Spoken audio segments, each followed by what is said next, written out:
You are powerful. You are incredibly powerful. But today we want to look at how you are using that power. If you are not using the power that is you to your benefit, then you're being self-abusive. Words have power, thoughts have power. But when you put them together and add emotion, you're pouring fuel onto the fire, and now you've created a conflagration of power.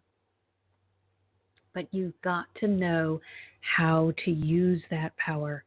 If the words you're saying and thinking are not self-loving, self-honoring, and self-accepting, you are committing self-abuse with every word that you speak or think. So, now I want to ask you, are you going to continue harming yourself? Or are you ready to learn how to free yourself from self-abuse? Welcome, everyone. It's Marcia Martin, the Heart Healer, and today we are going to join together and learn how to love every aspect of ourselves in just a moment. Angel Heart Radio programs should not be used to replace your medical, healthcare, or legal advice. Welcome to Angel Heart Radio, where we celebrate you. We celebrate your divine connection. We celebrate your magnificence. We celebrate you as a beautiful being here on planet Earth, sharing your love and your light. We are so blessed to have amazing hosts here on Angel Heart Radio. We fan your seeds of hope and we help you to plant more. AngelHeartRadio.com is our station and AngelLight777.com is our big sister. All the links, the series, host information, how to visit us, and really how to receive the best from Angel Heart Radio, and a whole lot more besides. Thank you for choosing to be with us on Angel Heart Radio.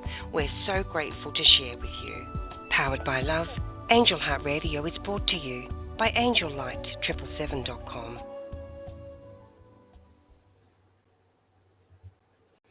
Let's get really clear about what it means to be a self-abusive person. I don't want you to hide from it or run from the truth. Instead, the most important thing that you can do with each and every scrap of knowledge that you receive is use it to your benefit.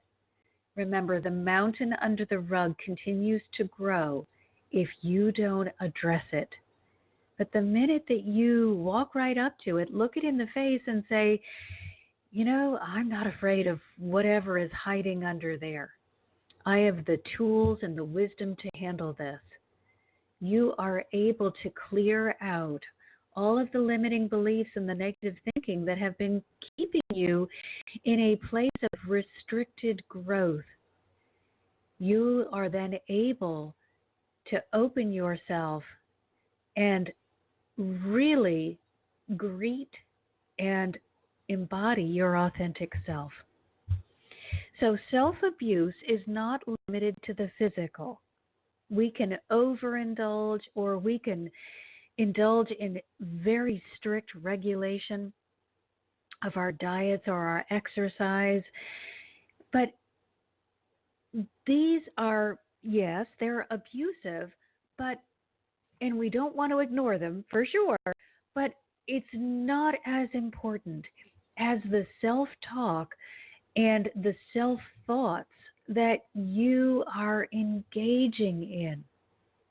So we don't want to ignore the physical. If you're not getting any exercise, get up and move around. Begin with something small that you can stick to, because the last thing you want to do is say, I'm going to exercise every day for an hour, and then start up a self-abusive talk when you can't keep up with that schedule.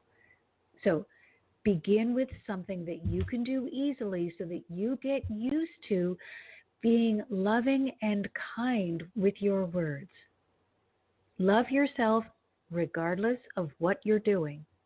If you are deep in an addiction, love yourself anyway. Find some part of yourself that you do love. You can't love the addicted part. That's the part that's tearing you into little pieces. Don't try to love the unlovable. Find that which is lovable and to focus on that. So, and then take away the need for physical, I hate to use the word relaxation, but physical overindulgence or restriction with self-love, because often we need to understand that we are overindulging or restricting ourselves because we're not loving some aspect of ourselves. So when we engage in self-love, it's not because we're blind. We don't say, oh, I'm the most perfect being on the earth and I'll never do anything wrong. We are choosing to move above it and encourage ourselves so that we will correct, repair, and restore any activity that isn't healthy, loving, or serving our highest good. So you see the difference? I'm not putting a mountain under the rug and refusing to look at it. Instead, I'm lifting up the rug and I'm saying, gee, here's some behavior that I don't like. I won't correct it from the place of not liking it or being unhappy.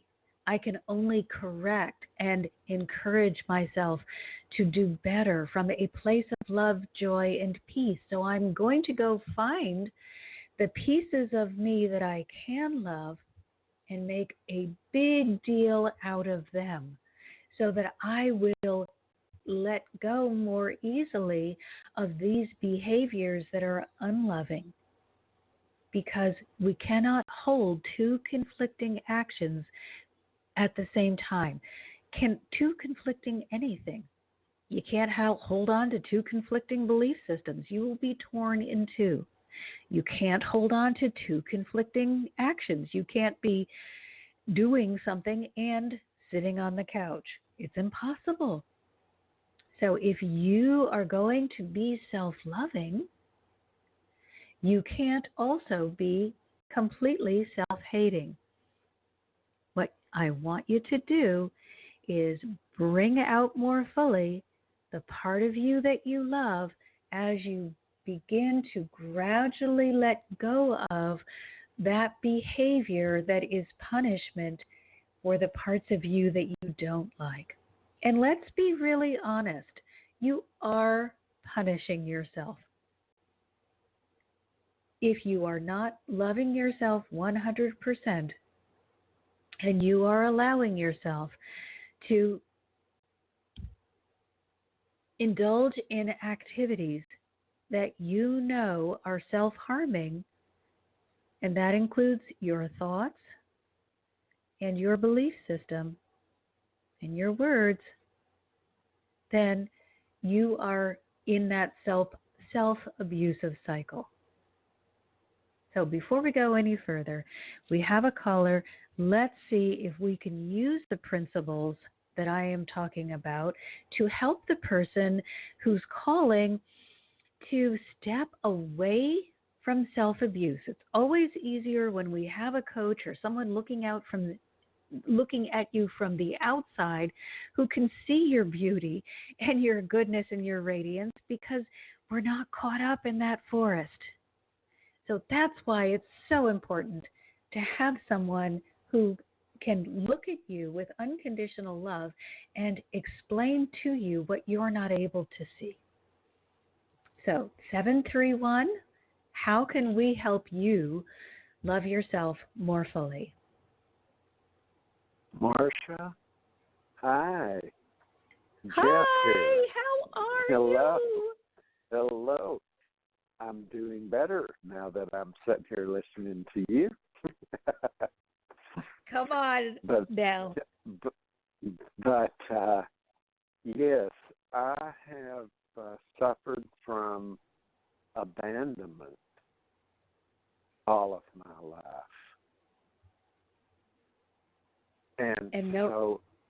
Knowing your history, I yes. would agree.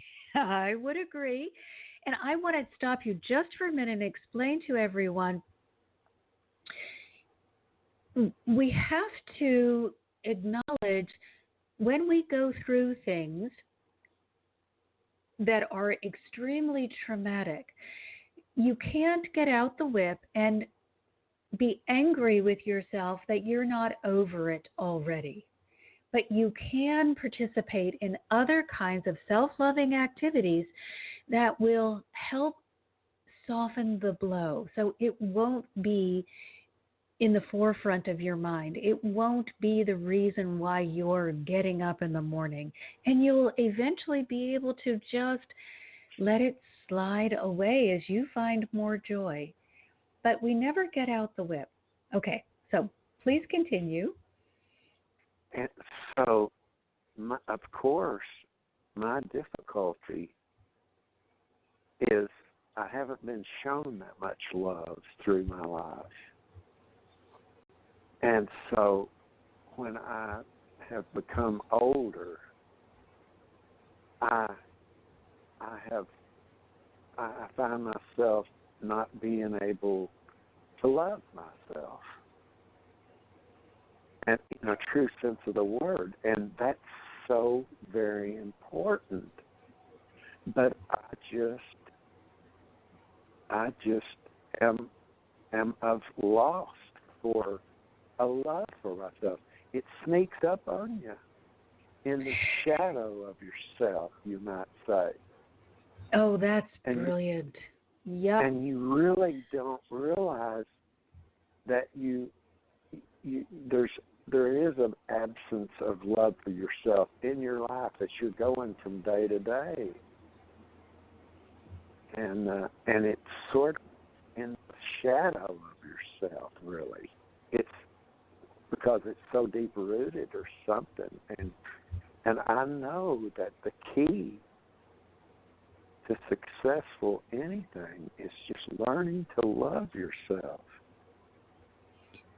And, so let's go into our bag of tools and start bringing out some very practical solutions that can help you do that, because this is such an important thing for everyone to get a hold of. First of all, we know none of us are going to get this practice 100% of the time. So let's just right off the bat give yourself a free pass. Instead of, gosh, I did it wrong again, I want us to go back to what Mother God told me all those years ago. We have to just absolutely refuse to come from the place of what's wrong and instead change our entire beingness so that we are doing our best to come from the place of what's right. So in your particular case, what's right? Well, that you're recognizing that you are not being self-loving most of the time. This is huge. Do you remember years, let's go back years and years and years. I do this with myself often because I sometimes, even now, can still get caught in that trap where I don't like something I'm doing and I want to get hard on myself. So I will take a little trip down memory lane. And again, my guide shared with us there are only two reasons to visit the past. One is to get out your yardstick and say, oh my gosh, look how far I've come. And the other one is, let's say you fell off a cliff recently. You can look back and say, if I could get there once, I can do it again. So in your particular case, let's get out the yardstick and take a look Now, because I know you personally, I'm going to hold you Yes, to a pretty long yardstick. Look right. how far you've come. It's Mm-hmm. unbelievable. So, yeah, you're going to have times when you don't remember to speak lovingly to yourself, or you, let's say, with one of your performances, which are always so incredible, you don't play the best that you know that you could, and you want to berate yourself for not being on the top of your game. Instead of, you are such an idiot, look what you're doing, you know better than to talk to yourself that way, I want you to switch the conversation. Turn it around and instead say, wow, I'm so proud of myself. I caught it before I could run down the road carrying this negative baggage with me. I caught myself, and now I have the opportunity to turn it around. Okay, that's step one. Now, let's assume you catch yourself, and then in 5 seconds later, you're back in negative alley. Do it again. Wow, I caught myself again. I'm so proud of myself. We are so used to, and we have been so conditioned, and with a history of abandonment, Yeah. we are going to believe that this is the right thing, that we should be negative on ourselves, that nobody can love us, including ourselves, because look at all these other people who weren't willing to go the distance with me. So Yes. gently but firmly, look at me. I'm so proud of myself. I caught myself again. Just being smart enough to call in today and to get some support. Tell yourself, I'm so brilliant. Instead of fighting this battle by myself and feeling like I'm losing, I reached out for support at a time that I needed it, and now I can use that to carry me even further. So, yes, we're going to get it in the negative some of the time. I've yet to meet a person who has never spoken negatively to themselves. And I don't think I'm leaving this life journey being successful at finding that purely positive person. I've met people that are positive a lot of the time, but we are always going to venture over into the critical. At times we need it. Sometimes we're just really slacking off. And it's okay to say to yourself, whoa, you know what? You could really get it together here. That's okay. As long as you don't preface that conversation with, hey, and is it okay for me to use your name? Yes, you can. Yeah. Okay. So I don't want you saying to yourself, hey, Jeff, you bag of dirt, you're so worthless. Look at this opportunity you've missed. That's completely different from, whoa, Jeff, you really kind of slacked off there. Come on, you can do this. Get it back together. You're better than this, or you can conquer this. We have to learn how to speak to ourselves so that we are reinforcing what we want, which is activating the law of attraction to work in our favor. So again, here's another tool that we just unpacked. Remembering to always use the law of attraction so it's working in our favor instead of against us, because we're not able to, at least, no, never. We're never able to turn off the effects of law of attraction. So, you can go up against. Go ahead. It seems like me as some kind of lead-based metals, you might say, having to turn myself or transform myself into something like gold. And But you are an alchemist. That's what I want you to understand. You are that powerful.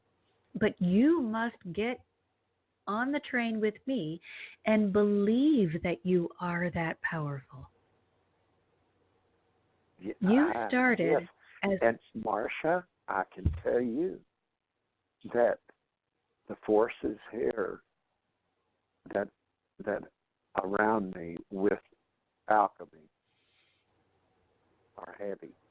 The folks, my churches, the people I'm around, this is like, alchemy is from the fallen ones, the dark angels, you might say, see. They believe that, and they think that I am all of a sudden going into black magic, learning black magic, when really, actually, I just want to learn alchemy and turn myself into something better and into gold, you see. And that seems to be my block somehow in this. Okay, another brilliant point. So I'm going to finish with law of attraction, then we're going to go to what do we do when the people around us are really, really negative and can't see anything except a confused version of who God is. Yes. And anytime somebody comes to you and says, I don't want you to shine as brightly as you can because that's black magic, you know that they are deeply confused and completely out of alignment with their true being. They may sincerely believe what they're saying, that we're not going to discount the fact that they believe it. And because they believe it, it is true for them. But that doesn't mean it's a God truth. And that's where we have to be so vigilant, because if we're going to bring love into the world, we're here to change the world into a loving place of joy. Yes. If we're going to do that, we cannot allow those who are lost in the darkness to dictate how we think or feel. So let me go back to law of attraction for a second. Jeff, and I love you. I miss you terribly. For everybody that doesn't know, Jeff and I used to have these talks every week where we would debate this back and forth. So law of attraction says whatever you think about, whatever you talk about, whatever you obsess over, whatever feels good to you or feels powerful to you, not good, powerful, is what you're going to attract into your energetic field. So this means fear has as much possibility of showing up as love. There is no law of attraction doesn't sit there and say, Sue is thinking a lot about fear, but I know fear is going to give her a really miserable life. I don't think I'm going to let her experience these circumstances that she's afraid of. Law of attraction says, Sue is afraid the sky is falling. She's henny penny. Let me just let the sky fall on her in the hopes that she'll learn not to be afraid. Maybe it will stimulate her into moving from a place of fear into a place of true power, of love, joy, and peace. So nobody's trying to hurt Sue. Sue is hurting herself with her choices. Now we have Bob on the other side, and Bob sees a hurricane coming. And Bob says, I recognize that this disaster is coming my way. If I'm afraid of it, if I believe it's bigger than I am and I'm without power, I will find a way to make that true. So I'm going to stand in the truth that I am powerful, that I am protected and guided and supported by the Almighty, and that whatever happens, it will be for my highest good. And perhaps his house falls down and he's got to start from scratch. As long as he keeps that attitude, wonderful, fabulous miracles can come forward for him. The insurance company can say, oh, did you realize that we have a special thing on our policy and your home was worth $1 million and we're just for today giving everyone a $2 million house if it was destroyed by a hurricane. Those are the kinds of things that can happen when you allow yourself to be rooted and grounded in love. Sue, on the other hand, would go through that same disaster and her insurance policy would have run out the day before the storm because she wanted more things to be afraid of, and Bob was quickly manifesting more things to feel good about. So both of them were powerful manifestors. We think Bob is more powerful than Sue because Bob got what he wanted. Nope. They both got what they were asking for. So we need to be so incredibly in alignment with our thoughts and words and beliefs. As we will get what we're asking for, and it's not always what we want. So clean it up. Make sure you are asking for the highest good possible, and then get used to turning it over. So here's where we come to the next part. You have around you a lot of naysayers, and you've had them for years. Actually, let's take a look at that.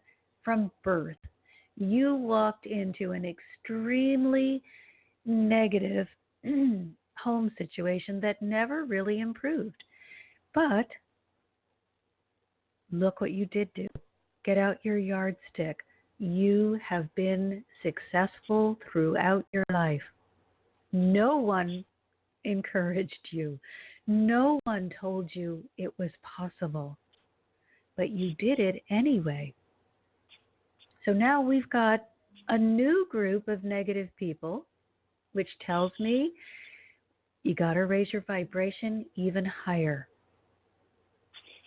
Yep. It's difficult because you're one against many, but I'm going to offer you something in just a second, so hang on. It's difficult, but it's not impossible, and I know you, Jeff, and I absolutely believe that once you realize how powerful you are, you'll either choose not to be in the company of those people anymore, and you'll go to a place that can support and uplift and support.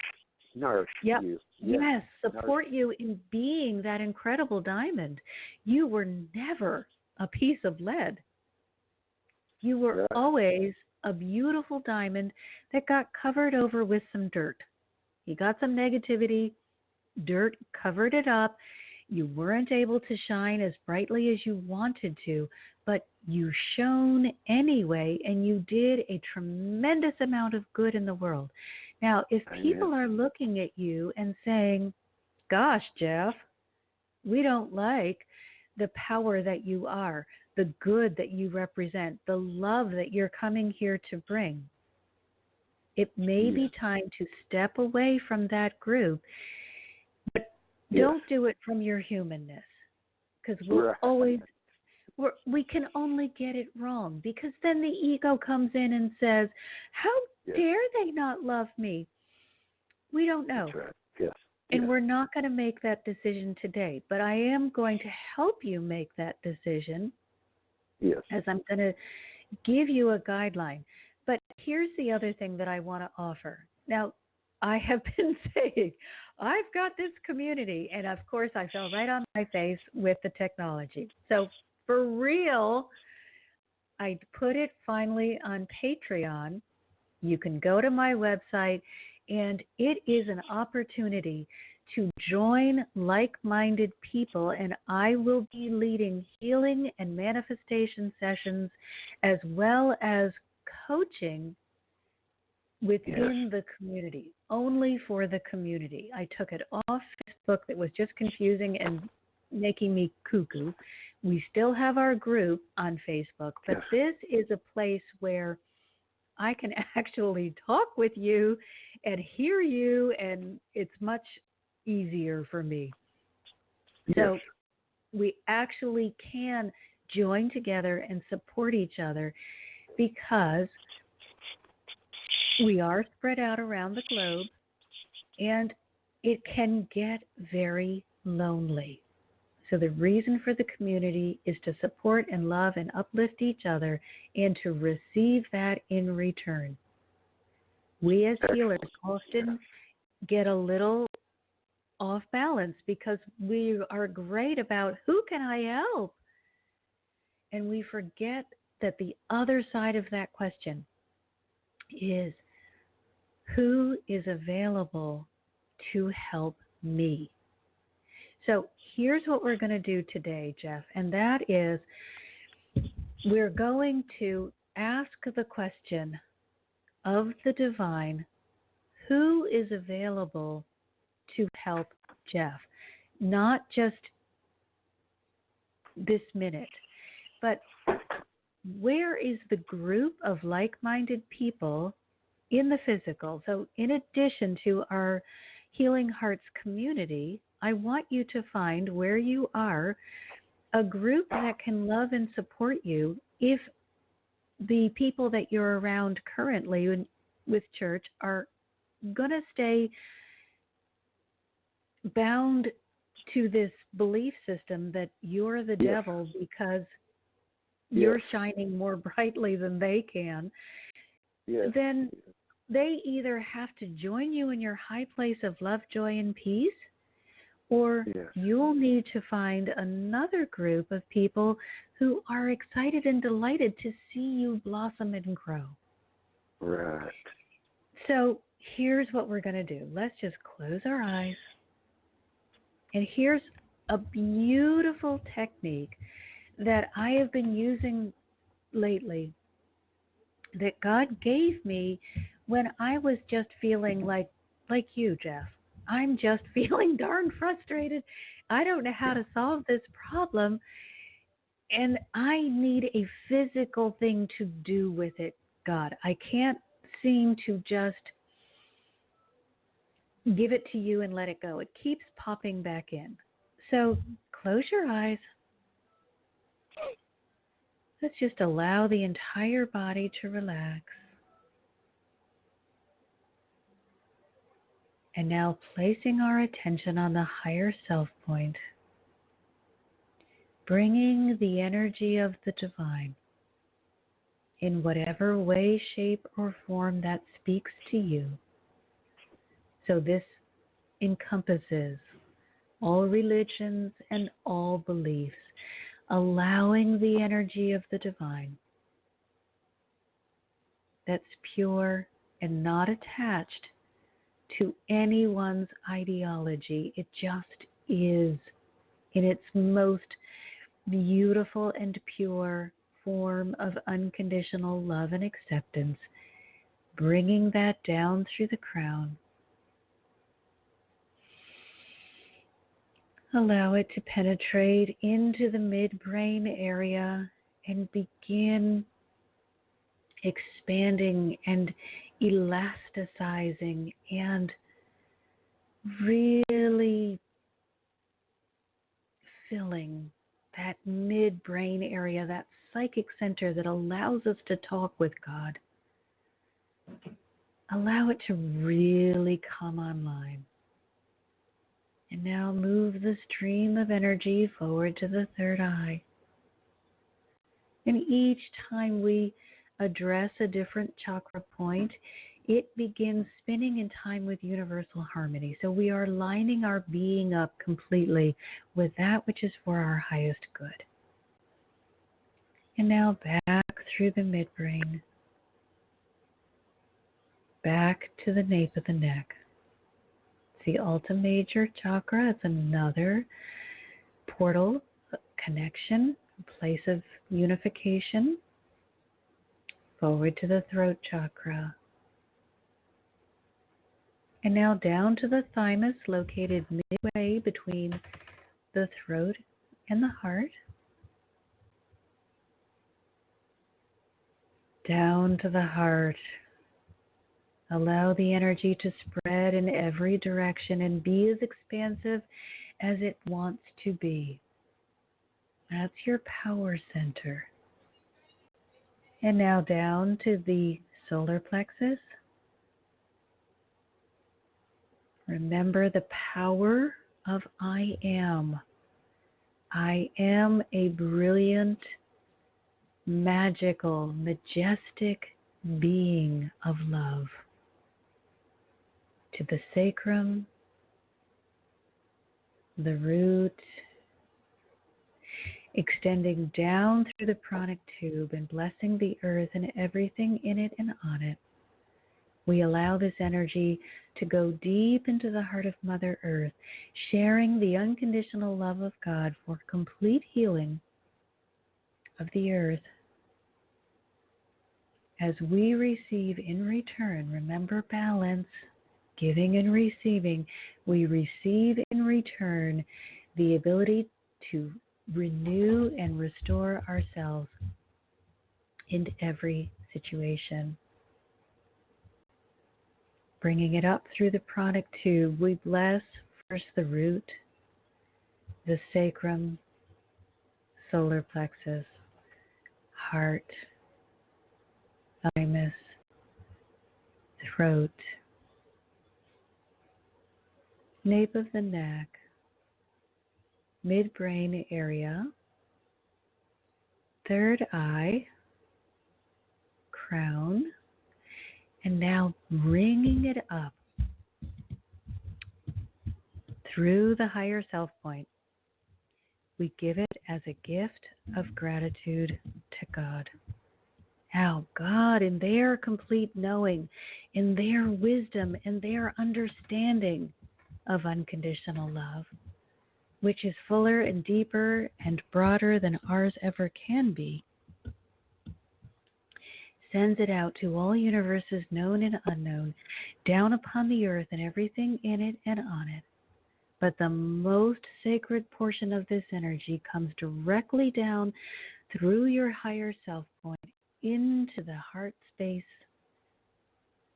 And I want you to use it to create a circle of white light. A sacred circle that can be as large or as small as you need it to be. And with the lower chakras, create a support beam that comes up and spreads out underneath your spiritual circle so that you have physical support for your spiritual work, because we need to remember we are in physical bodies and they must be respected as well. So now, with your third eye, looking into the circle, I want you to call yourself as you are now and tell me when you're there. I am there. And now we are going to create the most beautiful, majestic, and powerful altar that you have ever created. Now, it doesn't have to be huge. It just has to feel majestic, powerful, and beautiful to you. If that is a plank of wood balanced on a stone, fabulous.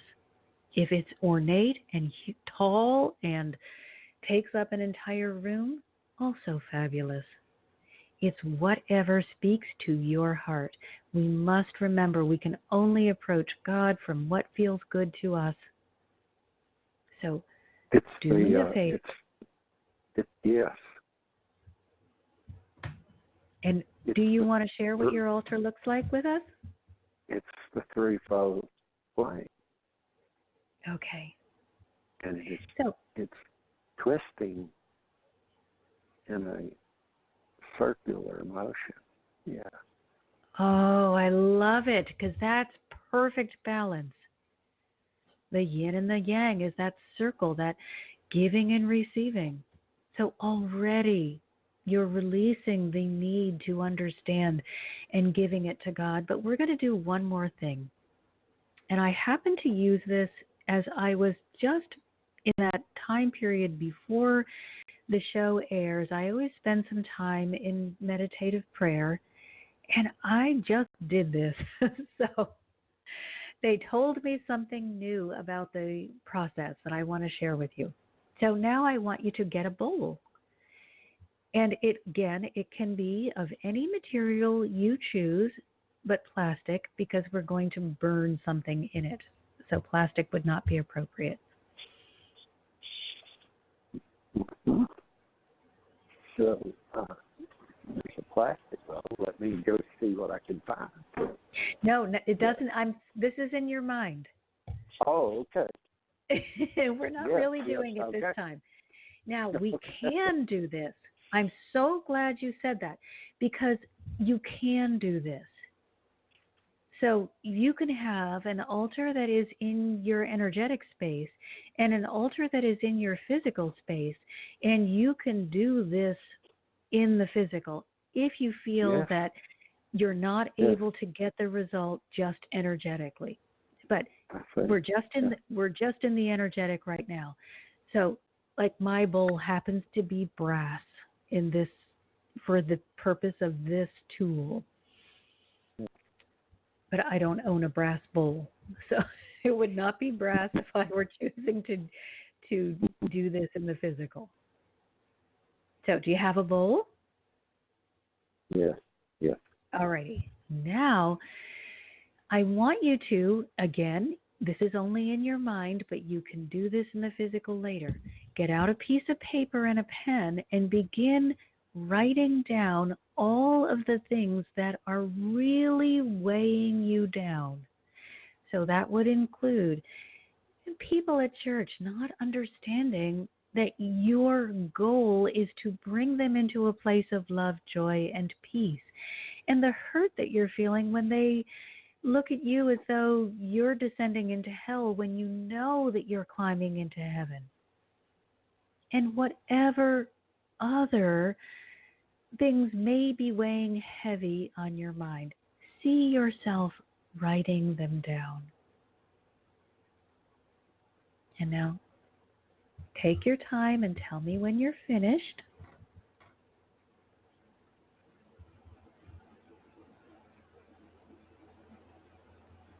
Okay. And now we place it in the bowl. Yes. And light it on fire. When we light something on fire, it serves several purposes. This is just what they shared with me most recently, because I wanted to put this show. I felt that this was such an important topic, and I wanted to put this show on the altar. But then I said, but I don't want to burn it up because I don't want to get rid of it. That's not what we're doing when we are burning something. Truly, when it's negative, yes, we want to alter it immediately. But when you allow something to burn, either using the violet fire of Saint Germain, or actually seeing a flame consume it, we have allowed it to be transformed into its highest and best possible beingness.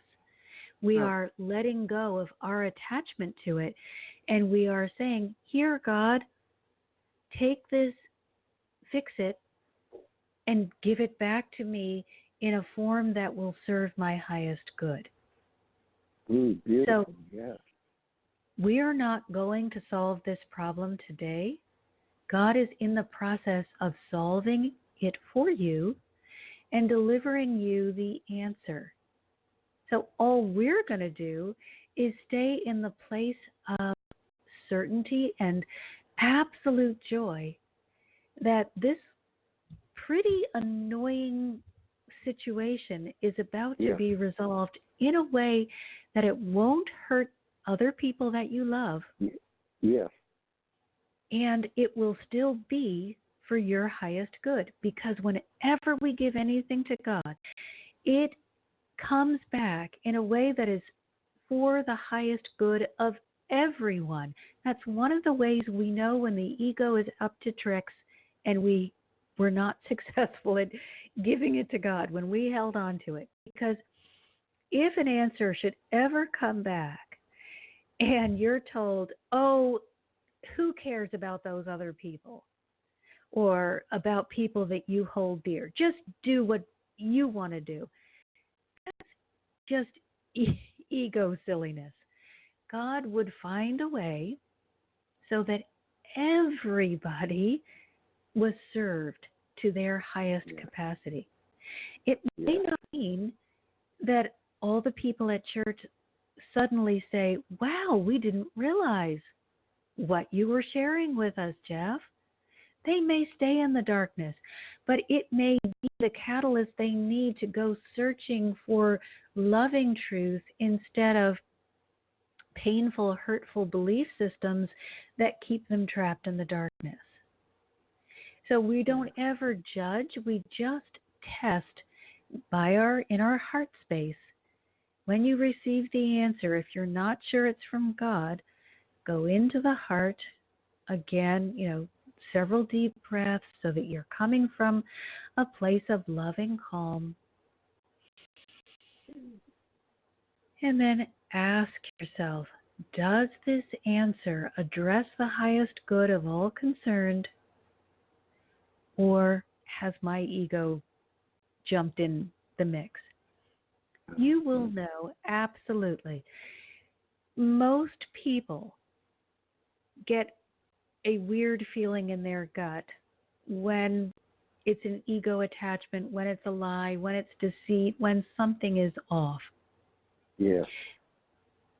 And the heart, when it's on, you'll feel expansive energy in the heart. You may feel goosebumps or people call them angel bumps, up and down your arm. If you're ever confused, don't be shy. God, I know you sent the message. I didn't get it. Please, I don't want to make a mistake. Please share with me again if this is from you. And you can do that 6,000 times. The beautiful thing about God is that they are not going to say, you know what, Jeff, you've asked 5,099 times. If you didn't get it by now, I'm not going to send you another answer. It just keeps coming until we get to a place when we are finally able to step out of fear, stop blocking it in any way. Finally, we're like, oh, yeah, okay, yeah. So if you find that you're anxious for any reason, don't take any action until you feel clear. Because if you're if you're in an anxious state, you're going to screw it up anyway. You're going to cause yourself to make it into something it was never meant to be. That's just what we do when we let anxiety rule us. And you're better off just patiently waiting while you are working on raising your vibration and really being clear about that self-talk. If you are running the conversation in the background, I am such an idiot. I didn't hear the answer. I'm so stupid. What a jerk. If that's your self-talk, you might be waiting years to get to a place of calm. So you've got to be aware that's self-abusive. Back away from that. This helps me in my state to think this, Marcia, is what we're talking about today and what you're talking to me about, this energy. Yep. Humans cannot qualify this. It's just unhumanly unqualifiable. It's from a different plane. Yes. And there are many people who are still afraid of that, and that's okay.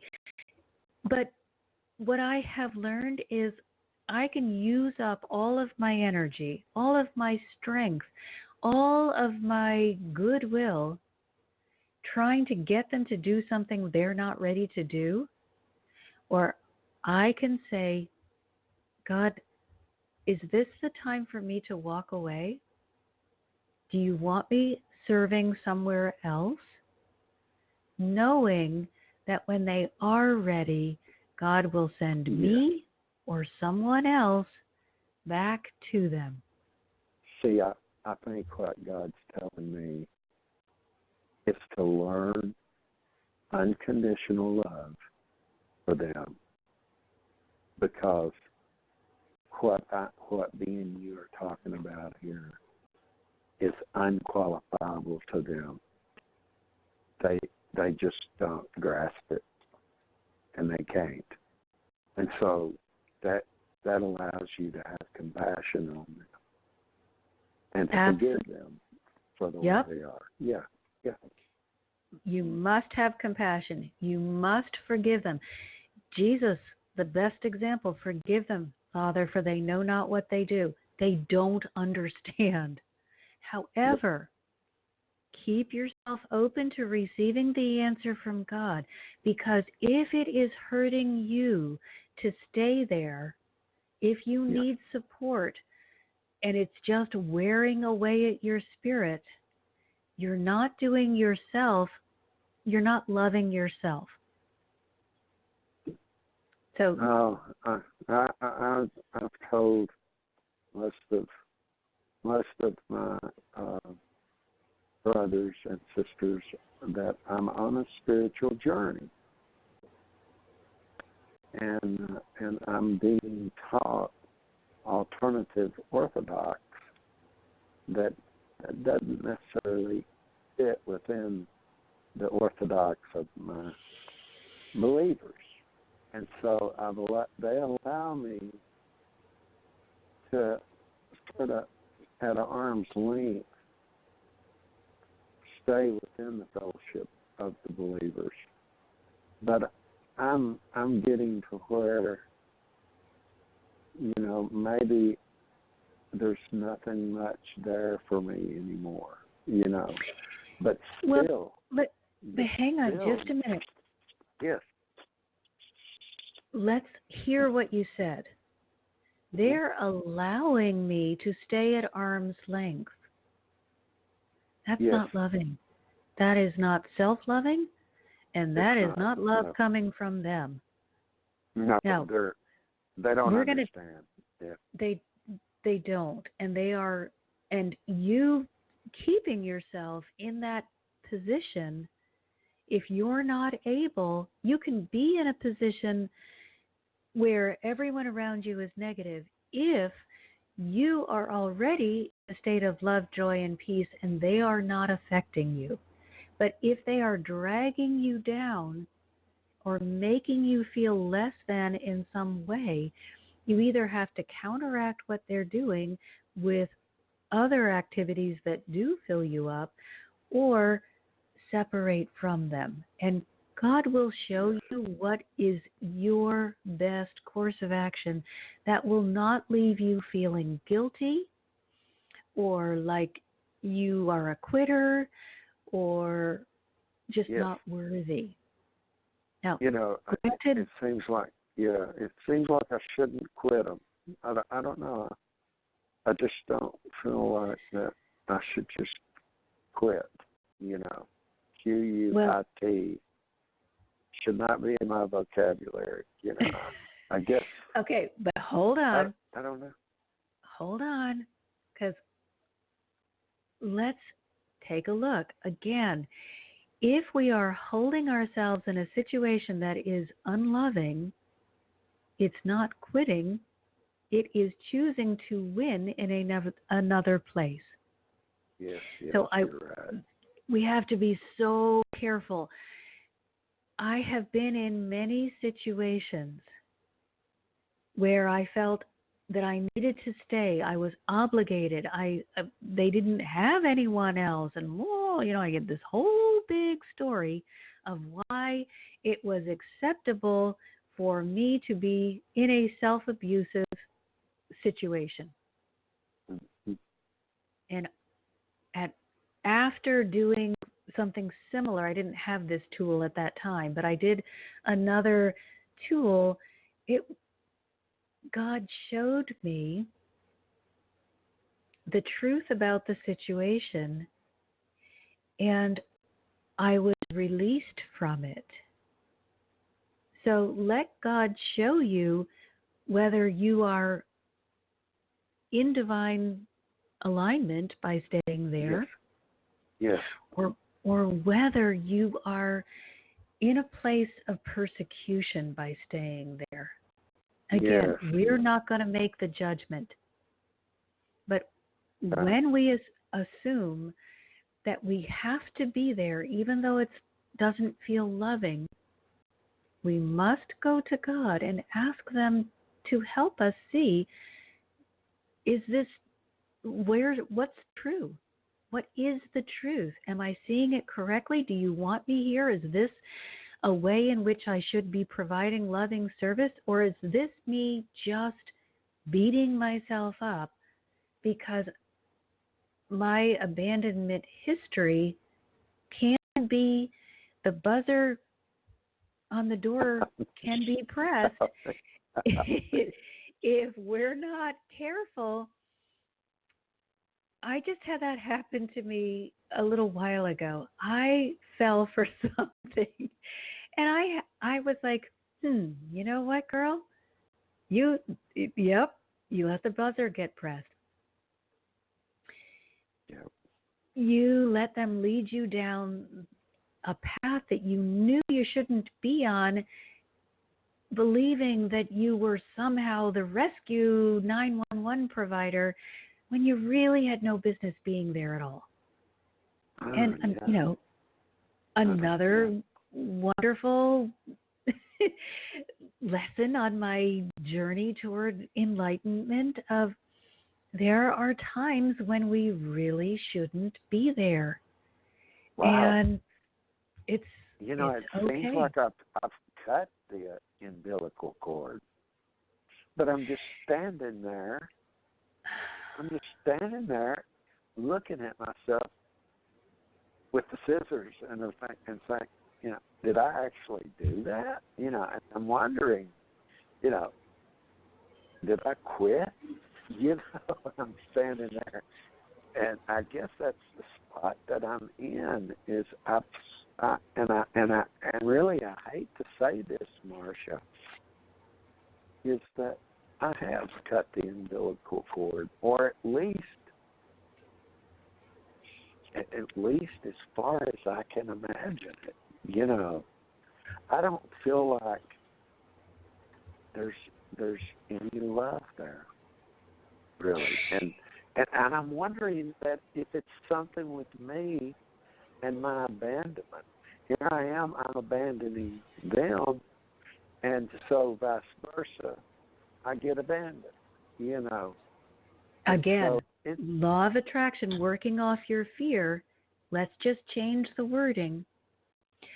I've cut all negative ties, and I only want and only give permission for loving ties to remain.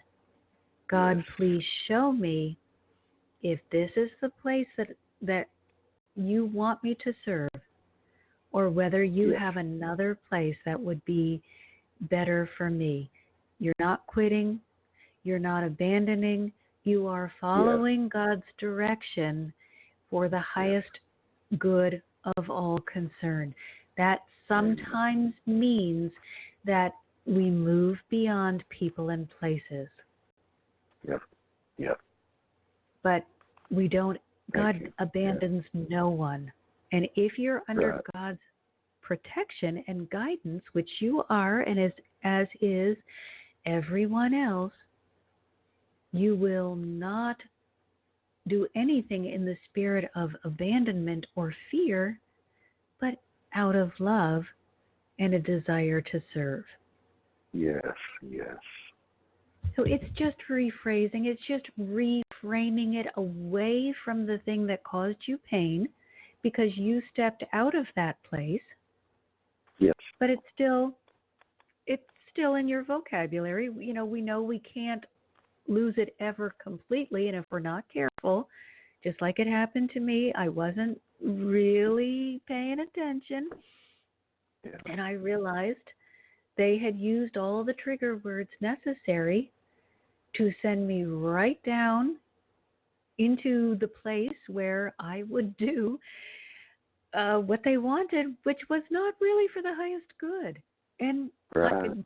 I kind of woke up. Whoa, what am I doing? How am I participating in this behavior, this manipulation? Well, I allowed it, and I had to change the relationship. Yeah. I had to go from one of rescue worker to I will support you in your journey. Yes. So you're always going to support them in their journey. You love these people, and that is not going to change. Whether you need to be there physically or not, God is going to show you. Right, right. Thank you. Yeah. You are so welcome. And that's all we have time for, Jeff. Thank you so, so very much. Bless your heart. Bless your ministry. Yeah. Thank you. You just always brighten my day. As soon as I hear that accent, I know everything's going to be okay. Love you, Marcia. Love you too, Jeff. So before we say goodbye, I want to just share with everyone real quickly, we are now on Patreon, which means that we can join together as a community, the Healing Hearts community, and support and uplift each other. Now, understand what this means. It means that I will be there guiding you through love every week. But you also have the opportunity to give to others in the community, including me. We are stronger together. So let's join together. There are 3 different levels of participation. It will fit any budget. I guarantee you, you can participate. It's under $8 a month to just be part of the community and receive weekly healing. Everybody can do it. Let's create a movement of unconditional love where we support each other, even though we are scattered across the globe. And you can join me. It's Marcia Martin, thehearthealer.com. Marcia spelled Marcia. I'm going to start putting information in that will create it almost like a course in a way. You won't have to access the information unless you want it, but I'm going to organize all of this work that we've been doing together and that I've been doing on my own so that you'll have easy access to all of the information that I've created about law of attraction in one place, and then another place may be unconditional love or self-love. And that will be in addition to the weekly healing sessions that we have. So you'll have a chance to participate live. If it doesn't work with your schedule, you know it's always recorded. And there will be material that you can read or listen to as well, organized for you under subject matter headings. So until next Sunday, thank you, dearest Jeff, for your love and for helping us work through a very difficult issue, because it's always so much better when we have each other and we can see where things are getting lost in the conversation. So, Jeff, thank you for sharing with us so that we can all see practical uses of the tools. That's so important. That's what we're going to do more of in the community. But Until next Sunday, I'm sending you all my love. You've been listening to another fabulous program on Angel Heart Radio. Our goal is to remind you of how much you matter in the world and to let you know that we appreciate who you are in the world. You can check out who's on, when we're on, and who our guests are at angelheartradio.com. Everything is there. It's all just one click away. Angel Heart Radio programs are powerful tools to help you in your life and your life experience. They are not intended, nor should they, be used to replace your medical or legal advice. The views expressed by hosts, co-hosts, callers, guests and associates should not be construed as advice from Angel Heart Radio.